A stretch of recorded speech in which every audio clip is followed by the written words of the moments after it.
నిర్మల్ జిల్లాలోని మహంగ గ్రామంలో ప్రభుత్వ ప్రాథమిక పాఠశాలలు పునఃప్రారంభమయ్యాయి.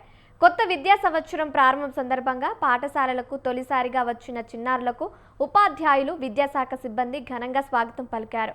ఆయా మండలాల్లోని పాఠశాలల వద్ద విద్యార్థులకు పుష్పాలు అందజేసి తిలకం దిద్దుతూ ఆహ్వానించారు. కొన్ని పాఠశాలల్లో బెలూన్లు, రంగురంగుల అలంకరణలతో ప్రత్యేక ఏర్పాట్లు చేసి చిన్నారుల్లో ఉత్సాహాన్ని నింపారు. కొత్తగా ప్రవేశం పొందిన విద్యార్థులకు పాఠశాల వాతావరణం, తరగతి గదులు, విద్యా సదుపాయాల గురించి ఉపాధ్యాయులు వివరించారు.